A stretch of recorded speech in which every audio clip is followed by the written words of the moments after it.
Story शुरू करने से पहले मैं आप सबसे एक रिक्वेस्ट करना चाहता हूँ कि प्लीज मेरे चैनल को सब्सक्राइब करें, वीडियो पसंद आए तो वीडियो पे लाइक करें और जितना हो सके अपने फ्रेंड्स को शेयर करें। इससे मेरे चैनल को सपोर्ट और आपका प्यार मिलेगा, सो प्लीज कंसिडर इट।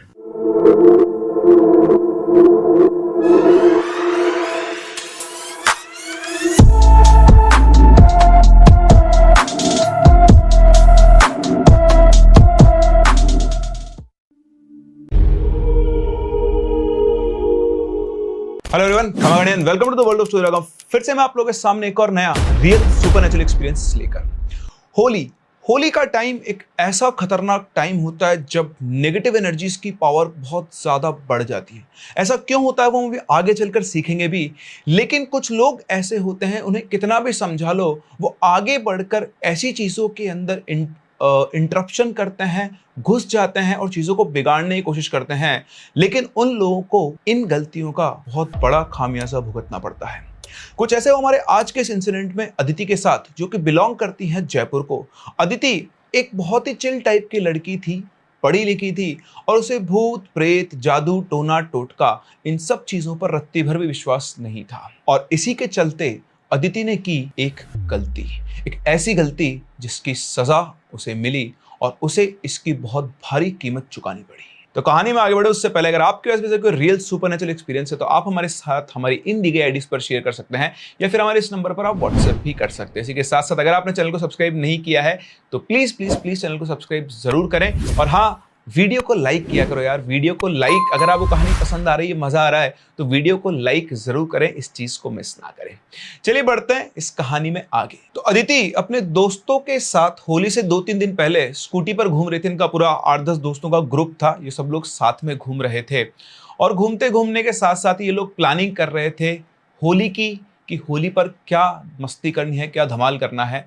इन्हीं दोस्तों के ग्रुप में से एक दोस्त का फार्म हाउस था, तो इन लोगों ने प्लान किया कि उस फार्म हाउस पर हम लोग स्विमिंग पूल जो है उसमें पानी भरवाएंगे और वहां पर होली के दिन बहुत मस्त पार्टी करेंगे, मजा करेंगे सभी लोग।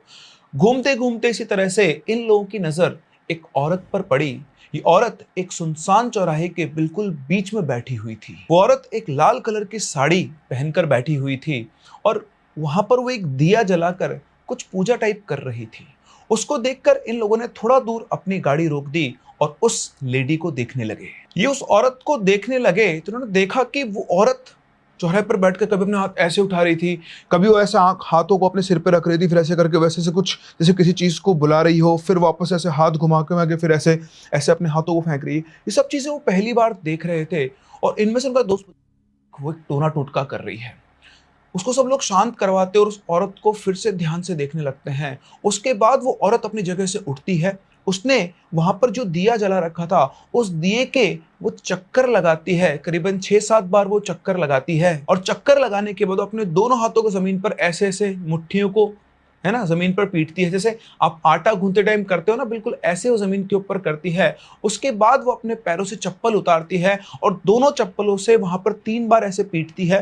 फिर एक चप्पल को एक तरफ रखती है, दूसरी चप्पल को उसके अपोजिट रखती है और उसके बाद वहां पर ढोक देकर उसको प्रणाम करके वो वहां से निकल जाती है। उस औरत के जाने के बाद इनके ग्रुप में एक लड़की होती है रश्मि। वो बोलती है कि यार आशु, ये औरत क्या कर रही थी। आशु वही जिसने थोड़ी देर पहले बोला था कि औरत टोटका कर रही थी, तो उसने बताया कि भाई होली का टाइम चल रहा है और ये औरत एक टोटका करके गई है। उसकी बात सुनकर सभी लोग हंसने लगते हैं। तो बोलता है भाई हंसो मत, सही कह रहा हूँ, होली के टाइम पर ये टोना टोटका उतारा बहुत ज्यादा बढ़ जाता है और इसीलिए ये औरत भी एक तरह का टोटका यहाँ पर कर रही है। मैं आप सभी लोगों को बता दूं कि होली के 8 दिन से पहले का जो टाइम शुरू होता है उसे हम लोग होलाष्टक के नाम से जानते हैं।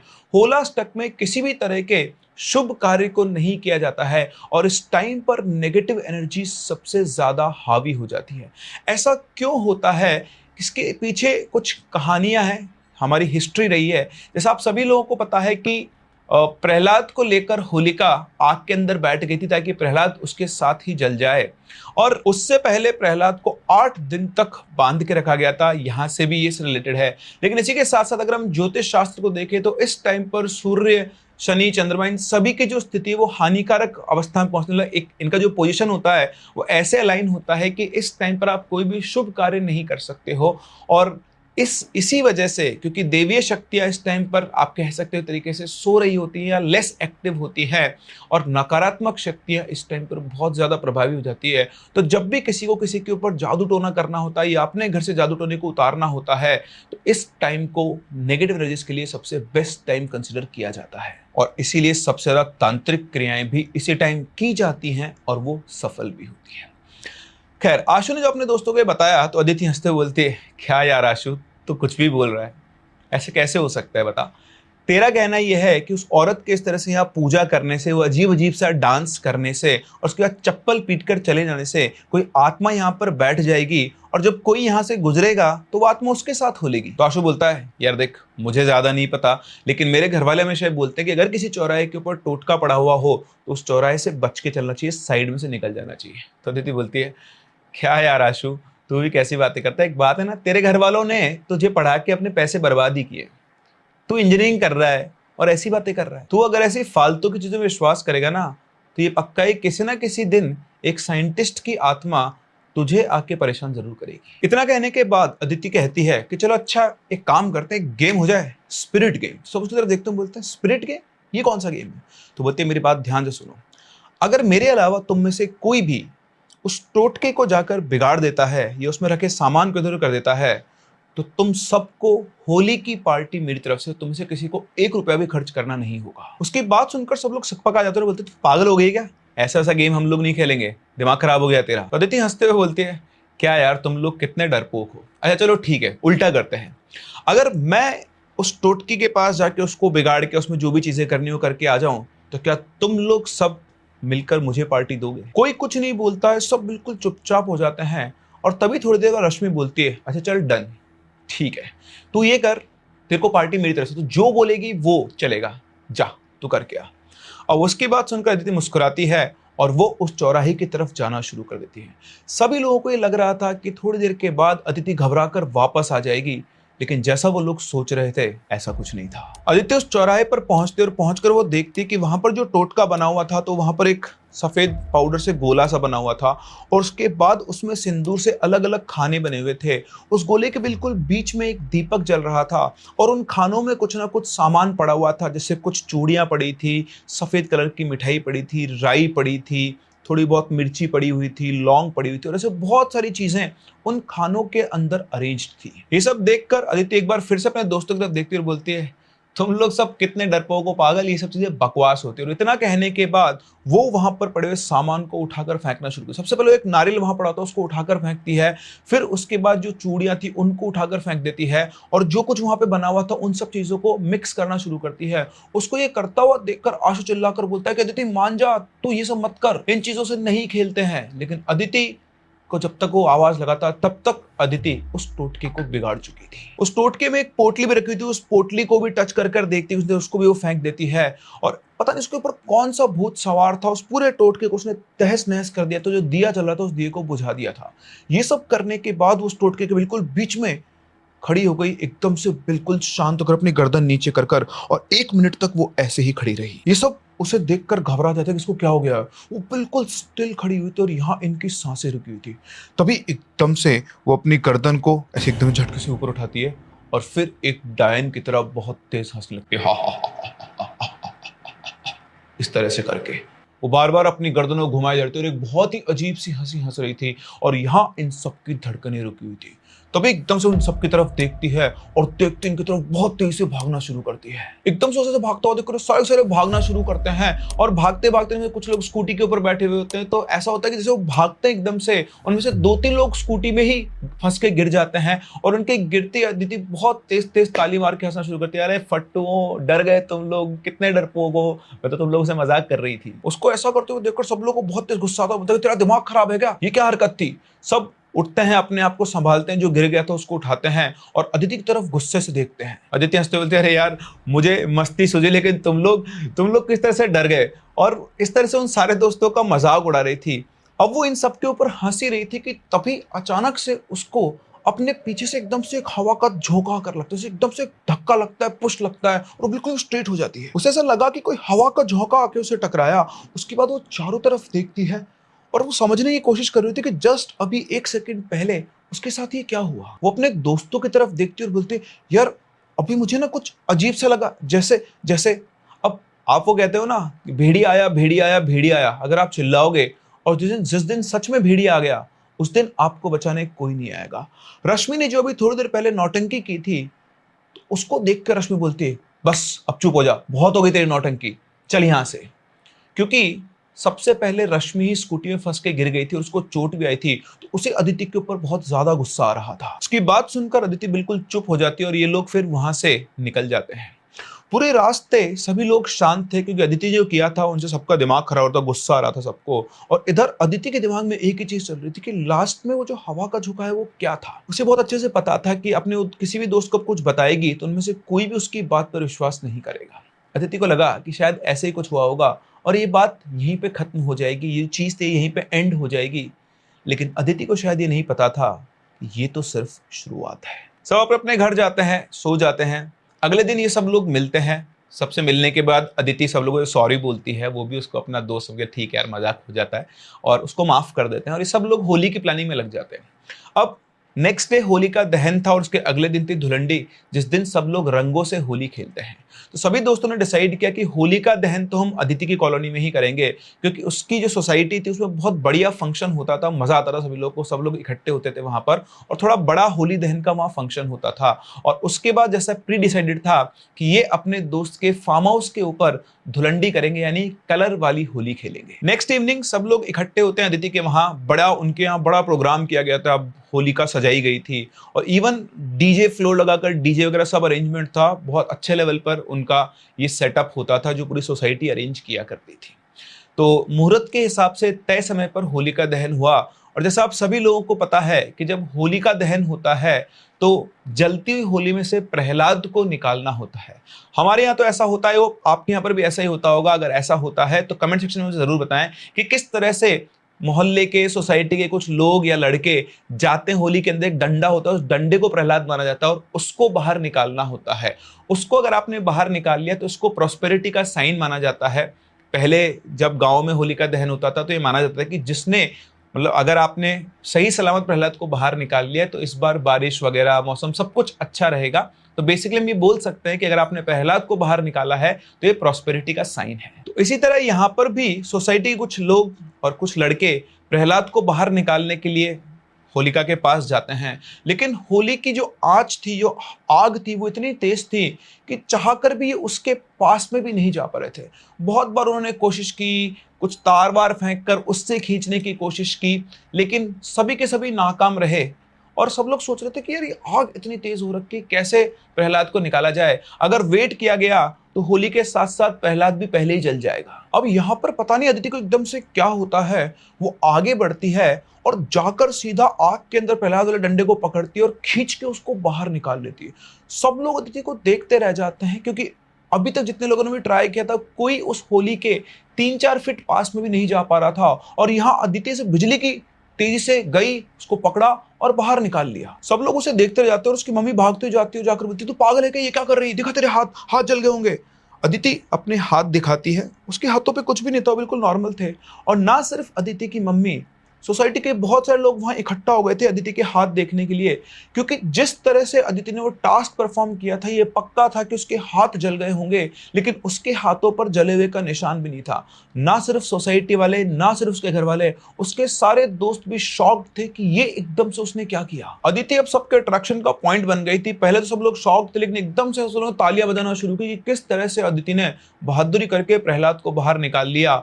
और जो लोग पहले प्रहलाद निकालने की कोशिश कर रहे थे वो सब भी शॉक थे कि वो तो यार आग के पास में भी नहीं जा पा, और ये लड़की ऐसी मजाक में प्रहलाद को निकाल के बाहर आ गई। होलिका दहन के बाद ये सारे दोस्त लोग बैठते हैं और सभी बैठते एक ही बात बोलते हैं, यार वाह दीदी, आज तो तूने मतलब कमाल कर दिया, हमने तो कभी सोचा नहीं था कि तू ऐसा भी कर सकती है। वैसे एक बात बताइए, एकदम से तुझे क्या हुआ कि तू वो सीधा आग के अंदर चली गई? अदिति मुस्कुराते बोली, यार पता नहीं मुझे क्या हुआ, मुझे बस एकदम से अंदर से आवाज आई कि डंडा मुझे बाहर निकालना चाहिए और मैं सीधी होलिका के अंदर चली गई। खैर ये नॉर्मल था। और फिर उसके बाद इन लोगों ने आगे की प्लानिंग की और सब लोग अपने अपने घर के लिए निकल गए।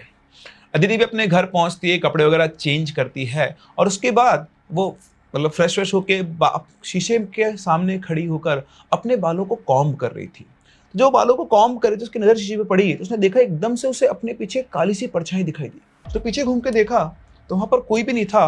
उसने वापस शीशे में देखा तो वहां पर भी कोई नहीं था। उसे थोड़ा अजीब सा लगा, फिर उसने इग्नोर किया। उसे लगा कि शायद उसके मन का वहम है। उसके बाद वो अपने बाल बाल कॉम्ब करके अपना सोने चली गई। उसे आज अपने रूम का जो एम्बियंस था या एटमॉस्फेयर बोल लो, वो भी रेगुलर से थोड़ा सा डिफरेंट लग रहा था। खैर इन सबको इग्नोर करके वो सो जाती है और जैसे उसकी आंख लगती है एकदम से उसका फोन बजता है। वो अपने फोन को उठाकर देखती है तो देखती है कि उसके फोन पर कॉल आ रहा था यू के नाम से। अदिति ने अपना फोन नंबर अपने फोन में यू के नाम से सेव कर रखा था और जैसे उसने देखा उसे लगा कि मेरे फोन पे मेरे नंबर से कॉल कैसे आ सकता है। उसने क्यूरियोसिटी के लिए वो फोन उठाया और अपने कान पे लगाया और जैसे उसने फोन कान पे लगाया उधर से एक भारी सी आवाज आती है। होली रंगों का त्योहार है, लेकिन अगर यही होली किसी के खून से खेली जाए तो। ये सुनकर एकदम से फोन को रख देती है और वो फोन भी इतना बोल के कट जाता है। वो समझ नहीं आता कि क्या हुआ। वो अपने फोन की वापस से कॉल लॉग चेक करती है तो वहां पर यू नाम से मतलब इनकमिंग कॉल नहीं था। उसे कुछ भी समझ में नहीं आता है कि क्या हुआ क्या नहीं हुआ। घबरा कर लाइट ऑन करती है अपने कमरे की, थोड़ी देर सोचती है और अल्टीमेटली वो डिसाइड करती है कि जरूर हो ना हो ये कोई ग्लिच है, कहीं और का कॉल कहीं और कनेक्ट होकर। कई बार हमारे साथ होता है ना, हम किसी को कॉल कर रहे हैं तो किसी थर्ड पर्सन की अजीब सी आवाज आना शुरू हो जाती है। उसे लगा इस तरह का ही कोई टेक्निकल ग्लिच है और वो कुछ ज्यादा ही सोच रही है। इतना कहकर वो अपना फोन स्विच ऑफ करती है और उसके बाद सो जाती है। और लेटते ही उसे आता है एक सपना। एक सपना जिसमें वही सीन चल रहा होता है जिस दिन उसने वो होली का टोटका बिगाड़ा था। वो देख रही होती है कि वो होली का टोटका बिगाड़ रही है और उसके बाद भाग के अपने दोस्तों को डराने के लिए उनकी तरफ जाती है। और जब जाके वो वहां रुकती है तो उसे वो मोमेंट याद आता है जब उसे वो झटका लगा था और आज उसकी आंखों के सामने वो सीन चल रहा था। जिस टाइम पर उसे वो हवा का झोंका महसूस हुआ था उस टाइम पर उसे दिख रहा था कि काली परछाई उसके शरीर के अंदर घुस रही है। यहाँ पर घबराकर उसकी आंख खुल जाती है और कमरे के अंदर एसी चल रहा था लेकिन फिर भी अदिति बिल्कुल पसीने पसीने हो गई थी। उसे समझ में नहीं आता कि उसने क्या देखा है। वो बुरी तरह घबरा गई थी और उसके बाद उसने अपना फोन उठाया और अपने जस्ट फ्रेंड स्वप्निल को फोन किया। उस दिन वो इनके साथ नहीं था। उसने अदिति से पूरी बात सुनी और पूरी बात सुनने के बाद उसने उससे कहा कि सुनो देखो, अभी तुम थोड़ा रिलैक्स करो, तुम्हारा दिमाग बहुत ज्यादा मैनिपुलेट कर रहा है चीजों को, ठीक है। ऐसा हो सकता है कि तुमने जो देखा वो सच हो, लेकिन अभी तुम एक काम करो, तुम अपने हेडफोन्स लगाओ और उसमें हनुमान चालीसा को रिपीट पर लगाओ। इससे तुमको थोड़ा सा रिलैक्सेशन फील होगा और फिर सुबह तुम अंकल आंटी को ये बात बताना और मैं भी कल सुबह तुम्हारे घर आता हूँ। वो थोड़ी देर अदिति को समझाता है, उसे कंसोल करता है और उसके बाद अदिति हेडफोन के अंदर हनुमान चालीसा रिपीट पे लगाकर सो जाती है। सुबह अदिति उठती है और उठकर वो फ्रेश होने के लिए बेड से उठती है और उठते ही गिर जाती है। उसे ऐसा लग रहा था कि उसके पैरों के अंदर जान ही नहीं है। गिरने के बाद वो बहुत जोर से रोने लगती है और चिल्लाती है, अपनी मम्मी को आवाज देती है। उसकी आवाज सुनकर उसकी मम्मी दौड़ते हुए उसके रूम में आते हैं और आकर देखती तो उसे नीचे पड़ा हुआ देखती है और बोलती है बेटा तुझे क्या हुआ, तू नीचे क्यों गिरी हुई है। तो अपनी मम्मी को बोलती है कि मम्मी ऐसा लग रहा है मेरे पैरों के अंदर जान ही नहीं है, वो बिल्कुल काम नहीं कर रहे और फुट फुट कर अदिति रोने लगती है। ये सुनकर उसकी मम्मी उसके पापा को बुलाती है। फिर ये उसे लेकर हॉस्पिटल लेकर जाते हैं। हॉस्पिटल में डॉक्टर्स का चेकअप वगैरह करते हैं, MRIs होती हैं, ब्लड टेस्ट होते हैं, अलग अलग तरह के टेस्ट होते हैं, लेकिन सभी के सभी टेस्ट नॉर्मल आते हैं। डॉक्टर्स को भी समझ नहीं आ रहा था कि एकदम से ये सब कैसे हुआ। फिर उन्होंने इनके पेरेंट्स को समझाया कि अभी से कुछ दिन यहीं पर एडमिट रहने दीजिए, हो सकता है किसी नर्व के मिस कोऑर्डिनेशन की वजह से इसके जो पैर है उन्होंने काम करना बंद कर दिया हो। वैसे पैरालिसिस अटैक नहीं है, उन्होंने सारे टेस्ट करवा लिए थे, किसी भी तरह का कोई पैरालिसिस अटैक नहीं था। लेकिन यहाँ अदिति के पैर उठने तक का नाम नहीं ले रहे थे। उसे ऐसा फील ही नहीं हो रहा था कि उसके कमर के नीचे कोई हिस्सा भी है। डॉक्टर्स उसे इंजेक्शन, ड्रिप्स, दवाइयां सब कुछ दे रहे थे, लेकिन उसके पैर बिल्कुल ठंडे पड़े हुए थे। दिन में एडमिट होने के बाद अदिति स्वप्निल को ये बात बताती है कि वो हॉस्पिटल में एडमिट है और उसे ये पता लगता है, वो अपने सारे दोस्तों को बताता है कि अदिति जो है वो हॉस्पिटल में एडमिट है, सभी लोगों को वहां पर पहुंचना है। और ये सारे के सारे दोस्त और स्वप्निल वहां हॉस्पिटल में पहुंचते हैं। ये सभी लोग वहां जाकर अदिति को देखते हैं और बहुत परेशान हो जाते हैं। अभी अदिति रेस्ट कर रही थी, शायद दवाइयों के नशे की वजह से उसको नींद आ रही थी। तो सभी लोग उसका जो कैबिन था उससे बाहर बैठे हुए थे। इन दोस्तों ने अदिति की मदर से पूछा कि आंटी क्या हुआ, आखिर एकदम से उसकी तबीयत कैसे खराब हो गई। तो उन्होंने बताया कि बेटा रात को बिल्कुल ठीक ठाक सोई थी और सुबह मुझे उसकी चिल्लाने की आवाज़ आई, मुझे आवाज़ दे रही थी। मैं भाग कर गई तो देखा कि वो ज़मीन पर पड़ी हुई है और तभी से उसके पैर काम नहीं कर रहे हैं। ये सब बातचीत ही कर रहे थे कि तभी सब लोगों को एकदम से अदिति के रोने की आवाज़ आती है। उसके रोने की आवाज़ सुनकर सब लोग कैबिन के अंदर जाते हैं और अंदर जाकर देखते हैं तो अदिति ने बहुत तेज आंखें बंद की हुई थी और वो रो रही थी और बोल रही थी मुझे माफ़ कर दो, मुझसे गलती हो गई, मुझे माफ़ कर दो, मुझसे गलती हो गई। और इतना बोलकर वो बहुत तेज तेज रो रही थी। किसी को कुछ भी समझ में नहीं आ रहा था। ना सिर्फ वो रो रही थी, साफ साफ दिख रहा था कि वो किसी चीज से घबरा रही है और उसके पूरे चेहरे पर पसीना पसीना हो रखा था। उसकी मम्मी रोते हुए उसके पास जाती है और जाकर बोलती है कि मेरी बच्ची तुझे क्या हो गया है, तू किससे डर रही है। वो इसके सर पर हाथ फेरती है और यहाँ पर रोते रोते अदिति एकदम से बेहोश हो जाती है। ये सब कुछ होता हुआ देखकर अदिति के सारे दोस्त समझ जाते हैं कि यहाँ पर क्या चल रहा है। आशु अदिति की मम्मी को कुछ बताने वाला होता है, तभी उसके पापा डॉक्टर को लेकर वहां पर आ जाते हैं। डॉक्टर फिर से अदिति का चेकअप करते हैं और बोलते हैं कि काम करते हैं, एक क्लिनिकल साइकोलॉजिस्ट से भी इनका कंसल्टेशन लिख देते हैं और नर्स को गाइड करके ऑर्डर देकर वो डॉक्टर वहां से चला जाता है। डॉक्टर के जाने के बाद उसके दोस्त अदिति की मम्मी के पास जाते हैं, उन्हें साइड में लेकर जाते हैं और उन्हें सारी बात बताते हैं कि कैसे उस दिन अदिति ने रात को होली का वो टोटका बिगाड़ा था। हो सकता है उसकी तबीयत इसी वजह से खराब हो रही हो। अपने उसके दोस्तों की बात सुनकर अदिति की मम्मी और ज्यादा घबरा जाती है। उनके हस्बैंड को ये बात बताती है और वो भी सुनकर शॉक्ड हो जाते हैं कि ऐसा कैसे हो सकता है। ये लोग पढ़े लिखे लोग थे और इन चीजों के ऊपर विश्वास नहीं करते थे, लेकिन अदिति की मम्मी उनको इंसिस्ट करती है और उनके इंसिस्ट करने की वजह से वो अपने एक नॉन एस्ट्रोलॉजर को बुलाते हैं। वो हॉस्पिटल आते हैं, अदिति से मिलते हैं। एक्चुअली जो एस्ट्रोलॉजर थे इनको पैरानॉर्मल का कोई ज्ञान नहीं था, लेकिन फिर भी मना करने की जगह वो इसको चेक करने आते हैं। वो वहां पर आते हैं, थोड़ा बहुत अदिति को चेक करते हैं और फिर उसके फादर को एक ब्रेसलेट देते हैं कि आप इसको ये ब्रेसलेट पहना के रखें, इससे ये ठीक हो जाएगी। इतना कहकर वो वहां से चले जाते हैं अपनी फी वगैरह लेकर। सारे दोस्त रात तक वहीं पर रुके हुए थे, लेकिन जैसे आप सभी लोग जानते हैं हॉस्पिटल के अंदर जो वार्ड जो कैबिन भी होते हैं खुद के, उसमें भी 2 ही लोग रह सकते हैं और यहाँ पर भी यही हुआ। डॉक्टर्स और जो स्टाफ था उन्होंने कह दिया कि अब आप लोग सब घर जाएं, इनके साथ सिर्फ इनकी मम्मी रुक सकती है। तो इस तरह से अब अदिति के कैबिन के अंदर अदिति और उसकी मम्मी रुकी हुई थी। अदिति की मम्मी ने रात को अदिति को खाना वगैरह खिलाया और फिर दोनों सो गए। अदिति अपने पेशेंट बेड पे लेटी हुई थी और उसके पास में एक सोफा था जिसके ऊपर उसकी मम्मी सो रही थी। अचानक से रात को अदिति की मम्मी की आंख खुलती है अदिति की रोने की आवाज से। उसकी रोने की आवाज सुनकर वापस फटाफट उठती है और उठकर देखती है अदिति बेड पर नहीं थी। वो आगे देखती है तो वो अदिति जो दिन में चल नहीं पा रही थी वो अपने रूम की खिड़की के सामने खड़ी हुई है, खिड़की के वहां खड़ी हुई है और बाहर की तरफ देखकर वो सिसक सक कर रो रही है। उसको देखकर अदिति की मम्मी खुश हो जाती है, वो दौड़ती उसके पास जाती है, बोलते अरे वाह बेटा तुम ठीक हो गई हो। और इतना कहते हुए वो उसके कंधे पर हाथ रखती है। जैसे ही वो उसके कंधे पर हाथ रखती है अदिति अपनी मदर की तरफ घूमती है और उसको देखकर अदिति की मम्मी के मुंह से चीख निकलने वाली होती है कि तभी अदिति उनके मुंह पर अपना हाथ रख देती है और श्श बोलकर उन्हें अपने गले से लगा लेती है। उन्होंने देखा कि अदिति का पूरा चेहरा बिल्कुल नीला पड़ा हुआ था और उसकी आंखें बिल्कुल सफेद थी। अपनी माँ को गले लगाने के बाद वो उनके कानों में बोलती है, मैं तो यहाँ से जाने वाली थी, मुझे तो मुक्ति मिलने वाली थी। उस तांत्रिक ने 30 साल से मुझे बांध रखा था और मैं उस दिन मुक्त होने वाली थी, लेकिन तेरी बेटी ने सब कुछ बिगाड़ दिया। उसने मेरी मुक्ति का मार्ग रोक दिया है और अब मैं उसे नहीं छोड़ूंगी। मैं उसे अपने साथ लेके जाऊंगी और वो भी मेरे साथ भटकेगी, तब जाके उसे पता चलेगा कि पीड़ा क्या होती है। इतना कहते ही अदिति का शरीर एकदम से बिल्कुल ढीला पड़ गया और वो अपनी मम्मी के ऊपर ही गिर गई। बेसिकली अदिति बेहोश हो गई थी। उसकी मम्मी जैसे जैसे करके आके उसको बेड पर लिटाती है, फिर वो दौड़ के जाती है, नर्स को बुलाती है। नर्स आकर देखती है तो अदिति का कैनुला वगैरह सब कुछ हटा हुआ था। तो बोलती है कि इसका कैनुला वगैरह किसने हटाया है। तो अदिति की मम्मी ने उस नर्स को सारी बात बताई। तो नर्स बोलते रहे, मैडम ये हॉस्पिटल है, यहाँ पर ये फालतू का अंधविश्वास मत फैलाओ, ये लड़की पैर से नहीं चल सकती है। उनको ये समझ में आ चुका था कि इन हॉस्पिटल वालों को समझाने का कोई फायदा नहीं है।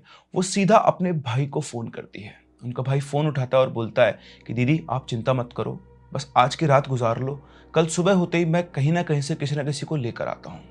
उसके बाद उनके जो अदिति के मामा थे वो सुबह जल्दी उठते हैं, अपने सारे कॉन्टैक्ट्स से बात करते हैं, सब कुछ पता करते हैं और उन्हें एक पैरानॉर्मल एक्सपर्ट मिलते हैं। उसके मामा उनसे मिलने जाते हैं और मिलकर अपनी बहन की बात उनसे करवाते हैं। सारी बात जानने के बाद वो कहते हैं कि आप चिंता ना करें, आपकी बेटी सेफ रहेगी, लेकिन मुझे इसके लिए कुछ क्रिया करनी होगी और वो मैं अस्पताल में नहीं कर सकता हूँ, वो लोग मुझे अलाउ नहीं करेंगे, तो आपको अपनी बेटी को घर पे लाना होगा। उसकी मदर ने उसके फादर से बात की। उसके फादर ने पहले तो मना कर दिया, पर उन्होंने समझाया कि आप मेरी बात समझो, मुझे पता है कल रात को मैंने क्या देखा है। और इस तरह समझाने के बाद उसके फादर भी मान जाते हैं। ये लोग डॉक्टर के पास जाते हैं और डॉक्टर से बात करते हैं, तो डॉक्टर साफ साफ मना करता है कि अभी उसकी हालत ठीक नहीं है, हम उसे किसी भी हालत में डिस्चार्ज नहीं कर सकते हैं। तो उन्होंने कहा कि नहीं, आपको डिस्चार्ज करना होगा, हम अपनी जिम्मेदारी पर अपनी बेटी को लेकर जा रहे हैं। बहुत ज़्यादा इंसिस्ट करने के बाद डॉक्टर्स ने बोला कि ठीक है, जैसी आपकी मर्जी है। उन्होंने उनसे कंसेंट फॉर्म साइन करवाया और उसके बाद अदिति को वहाँ से डिस्चार्ज कर दिया। ये लोग सीधा अदिति को अपने घर लेकर पहुंचे और उसके बाद वहाँ पर पहुंचे वो पैरानॉर्मल एक्सपर्ट। वहाँ पहुंचने के बाद अदिति को उनके सामने एक चेयर के ऊपर बिठाया जाता है और बिठाने के बाद वो आंख बंद करके अपनी शक्तियों का आह्वान करते हैं और अदिति की बॉडी के अंदर उस स्पिरिट का पोजीशन लाते हैं। और फिर से वही एक सवाल, कौन है तू, क्या कर रही है इसके शरीर में? वो एंटिटी अदिति की आवाज में बोलती है, सुवर्णा, सुवर्णा नाम है मेरा, मेरी मौत 30 साल पहले हुई थी और उसके बाद एक तांत्रिक ने मुझे अपनी शक्तियों से बांध लिया था। उसके बाद वो मुझसे अपने काम करवाया करता था। एक बार उस तांत्रिक ने मुझे किसी के घर पे काम करने भेजा था और वहां पर एक औरत ने मुझे बांध लिया था और तब से वो औरत मुझे अपने काम में ले रही थी क्योंकि उसे भी तंत्र विद्या का बहुत ज़्यादा ज्ञान था। और उसके बाद उस औरत ने मुझसे अपना एक काम करवाने के लिए एक सौदा तय किया कि अगर मैं उसका वो काम कर देती हूँ तो वो मुझे मुक्ति दिलाएगी। मैंने उस औरत का काम किया और उसने मेरी मुक्ति का रास्ता बनाया और उस रात उसने उस चौराहे पर जो भी विधि की प्रक्रिया की, उससे मेरी मुक्ति होने वाली थी। मैं वहाँ बैठकर बस समय काट रही थी, इंतज़ार कर रही थी कि तभी ये लड़की वहाँ पर आती है और जो भी प्रक्रिया विधि वहाँ पर की गई थी उस सबको तहस नहस कर देती है और मेरी मुक्ति के रास्ते को इसने बंद कर दिया। जो इसने किया, इसे उसकी सज़ा भुगतनी होगी। इसने मेरी मुक्ति का रास्ता रोका है और अब ये भी मेरे साथ भटकेगी, तब जाके इसे पता लगेगा कि इसने कितनी बड़ी गलती की है। तो पैरानॉर्मल एक्सपर्ट कहते हैं कि इस बच्चे से गलती हो गई है, इसे माफ़ कर दो। तो उसने कहा, गलती अनजाने में होती है, इसने तो सब कुछ जानबूझकर किया है। अपने दोस्तों को दिखाने के लिए इसने ये सब किया और उनके मना करने के बाद भी ये नहीं मानी। वो फिर से कहते हैं, मैं समझता हूँ तुम इस बच्चे से नाराज़ हो, लेकिन फिर भी तुम्हें क्या चाहिए बताओ और तुम इस बच्चे के शरीर को छोड़ दो। उनकी बात सुनकर वो कहती है, क्या तुम मुझे मुक्ति दिलवा सकते हो?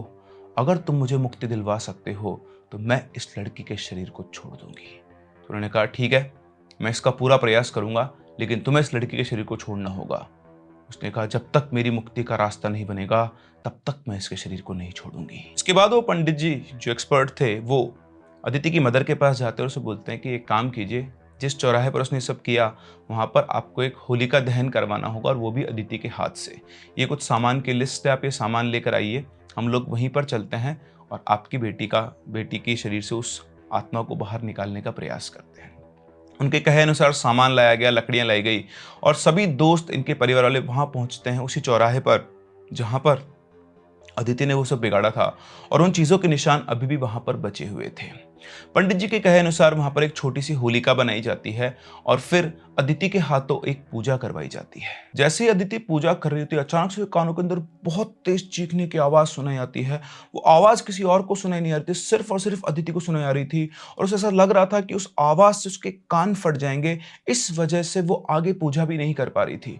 उसकी ये हालत देखकर उसकी मम्मी उसका हाथ पकड़ती है और वो पूजा करवाना शुरू करती है। पूरी पूजा के दौरान अदिति के कानों के अंदर बहुत तेज आवाज आ रही थी। ऐसा लग रहा था कि कोई शक्ति है जो उसे रोकना चाहती है और आप विश्वास नहीं करोगे, पूजा के लास्ट तक आते आते अदिति के कानों से खून तक निकलने लग जाता है। सभी लोग देखकर शॉक थे कि उसके कानों से खून क्यों आ रहा है, क्योंकि किसी को भी नहीं पता था कि अदिति के कानों में किस तरह की आवाज गूंज रही है। और फाइनली पूजा खत्म होती है, होलिका दहन किया जाता है और होलिका दहन करने के बाद थोड़ा सा अदिति को रिलैक्सेशन फील होता है। ऐसा लगता है कि उसकी बॉडी के अंदर से एकदम से हैवीनेस चली गई है। वो अपने पैरों पे हाथ रखती है। अभी भी वो काम तो नहीं कर रहे थे, लेकिन उसको ऐसा लग रहा था कि अब उसके अंदर ब्लड सर्कुलेशन में कुछ फ्लो है और शायद वो ठीक हो जाएगी। पूजा करने के बाद ये सब लोग अपनी गाड़ी के अंदर बैठकर वापस से आ रहे होते हैं कि तभी एकदम से रास्ते में चलते हुए एक औरत उनकी गाड़ी के सामने आकर खड़ी हो जाती है। ये एक बिल्कुल अजीब सी बदहवास सी औरत थी। उसके पूरे शरीर के ऊपर होली का रंग लगा हुआ था और वो बहुत गुस्से के अंदर इन लोगों को देख रही थी। गाड़ी रुकते ही वो औरत आकर इनके शीशे पीटने लगती है। तो आशु जो था वो बाहर कांच खोलकर उसको भगाने वाला था कि तभी अदिति की मम्मी से रोकती कि रुक जाओ। उन्हें कुछ ठीक नहीं लग रहा था। उन्होंने कहा कि आप गाड़ी भगाओ। तो वो औरत शीशे पीटती रह गई और इन्होंने फटाफट से वहां से गाड़ी निकाल ली और सबके सब अपने घर पहुंचे। ये सारे दोस्त उस रात अदिति के घर पर ही रुकते हैं। वो पैरानॉर्मल एक्सपर्ट बोलते हैं कि आप चिंता ना करें, एक दिन में आपकी बेटी को आराम आना शुरू हो जाएगा। और अगली ही सुबह अदिति को वाकई में आराम आना शुरू हो गया। तो उसके पैरों ने मूवमेंट शुरू कर दिया था, जैसे वो पैरों को हिला सकती थी, जिनको पहले हिला भी नहीं कर पा रही थी। और अगले कुछ दिनों में उसे फील हो गया था कि उसके पैरों को आराम आ जाएगा।